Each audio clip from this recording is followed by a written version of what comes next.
Shalom teman-teman yang dikasih Tuhan, bertemu kembali dengan saya Kersogo di channel ini. Di kesempatan ini saya akan mengajak kita menyaksikan cuplikan video kesaksian dari 4 orang wanita asal Bandung yang sekarang sudah percaya Tuhan Yesus Kristus.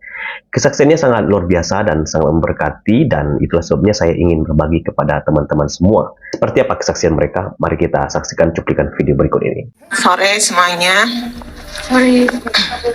Kami mengucap syukur atas anugerah Tuhan yang telah memberikan kesempatan kepada saya untuk menceritakan sedikit tentang perjalanan saya sebelum dan sesudah ikut Tuhan. Nama saya Eni dari Bandung. Saya seorang ibu rumah tangga dan sudah memiliki anak 4.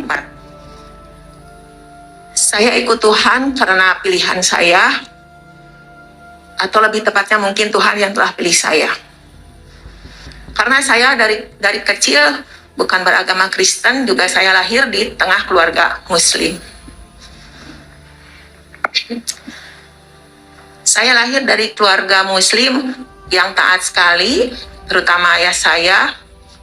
Tetapi saya heran, walaupun beliau taat beribadah, tapi tetap selalu melakukan perselingkuhan. Sehingga saya bertekad nanti kalau saya cari suami harus yang lebih tua usianya daripada saya gitu ya. Dan akhirnya Tuhan kabulkan. Tapi rupanya semuanya tidak sesuai dengan harapan saya. Suami saya bahkan perbuatannya lebih daripada ayah saya. Selain dia berselingkuh, juga dia terjerumus narkoba. Dia juga selantiasa berkata-kata kasar seperti bahasa binatang tiap hari, tidak menghargai saya. Tidak ada figur di dalam seorang imam atau seorang kepala rumah tangga di tengah keluarga kami untuk mendidik anak-anak saya. Bahkan dia juga senantiasa mengajak teman-temannya ke rumah untuk pesta narkoba mungkin gitu, walaupun di depan anak-anak saya. Tapi puji Tuhan, kalau dulu mungkin saya bilangnya alhamdulillah, karena anak-anak saya tidak ada yang mengikuti jejak ayahnya. Mungkin mereka melihat perjuangan saya dalam membesarkan mereka, jadi mereka jadi anak-anak yang baik. Hingga suatu saat batas kesabaran saya juga sudah sampai ke titik yang paling tinggi mungkin ya. Ada sesuatu hal yang membuat saya sangat sakit hati sekali. Sampai saya mengeluarkan kutuk Tuhan Allah. Dulu kan nyebutnya saya Allah.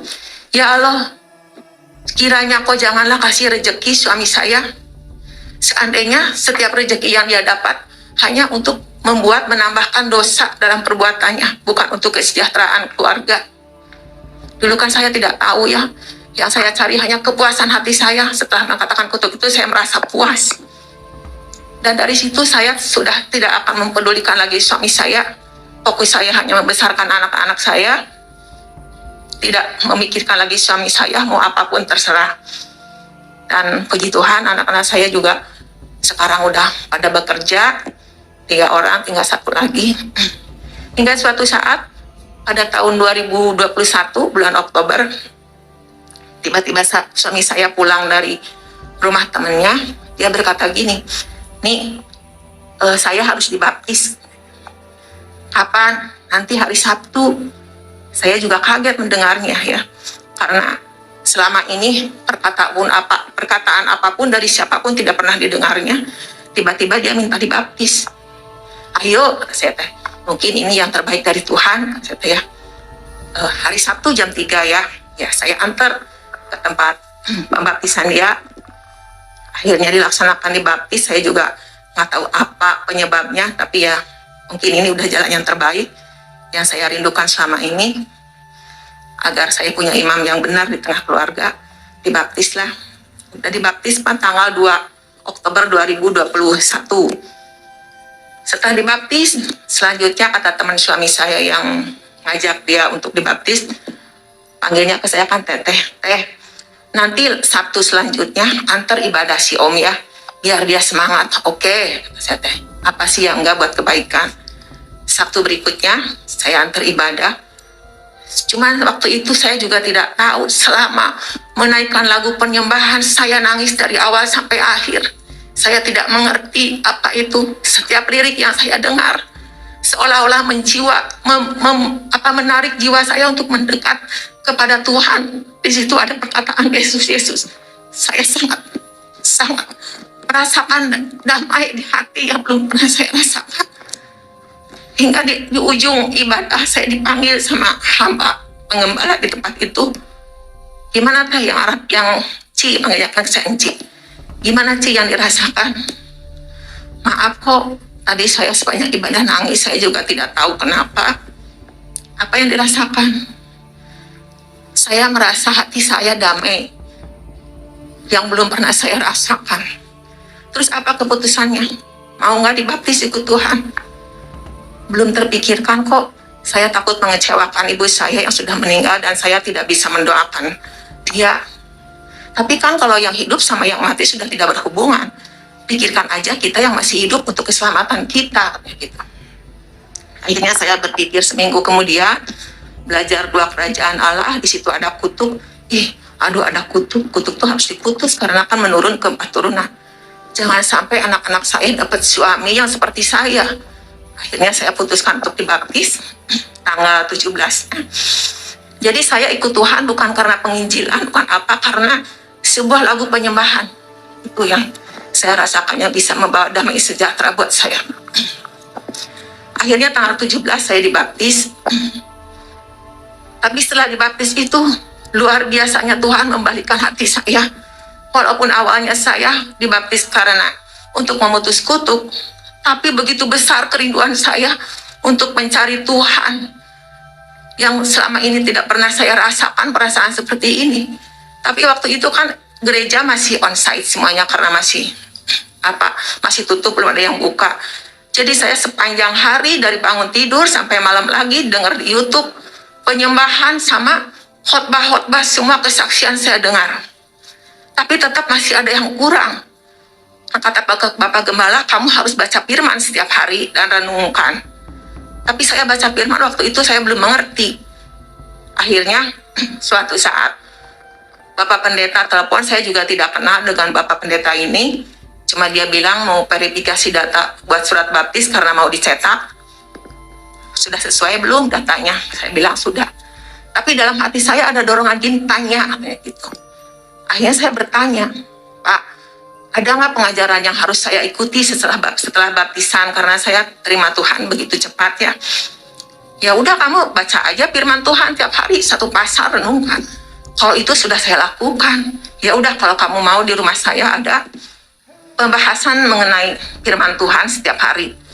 Kalau saya boleh bergabung, saya mau sekali. Akhirnya ikut saya setiap hari Bible Bapak Pendeta itu.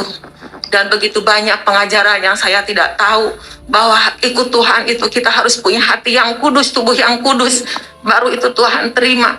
Selama ini saya banyak kebencian pada suami saya.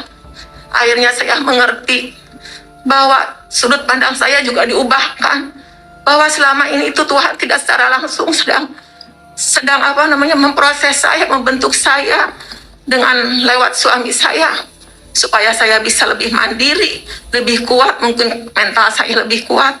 Dan puji Tuhan, Tuhan berhasil membentuk saya jadi perempuan yang mandiri, tidak tergantung kepada suami. Saya bisa membesarkan anak-anak saya.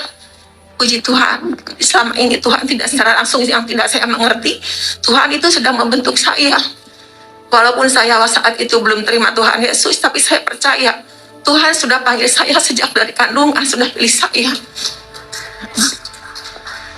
Akhirnya saya mengerti, dari saat itu saya mengerti apapun yang terjadi, sebenci apapun kita pada orang, menyakiti orang terhadap kita, kita harus memaafkan dia, mengampuni dia, dan mendoakan, memberkati dia. Haleluya, Tuhan begitu baik. Saya belum pernah ada pengajaran sebelumnya seperti itu. Dulu kan asal kita puas sudah cukup, tapi sekarang yang kita puaskan itu hati Tuhan, bukan hati kita sendiri atau hati manusia. Itu. Setelah itu, jadi sekarang tiap hari Tuhan juga begitu baik kepada saya. Di saat saya rindu dan haus, Tuhan mempertemukan dengan orang-orang yang mau membimbing kami semua nih. Kami semua kan satu ini ya, satu dari Muslim semua. Kami jadi komunitas, jadi satu kelompok. Kami belajar bersama-sama untuk lebih mengenal Tuhan lagi, supaya kami semakin mencintai Tuhan, dan kami dapat melayani Tuhan dengan baik. Itu mungkin kesaksian dari saya. Terima kasih. Oke, demikianlah cuplikan video yang sudah kita dengarkan. Kiranya kesaksian ini boleh menjadi berkat bagi saudara sekalian semua. Sampai ketemu di video selanjutnya. Shalom.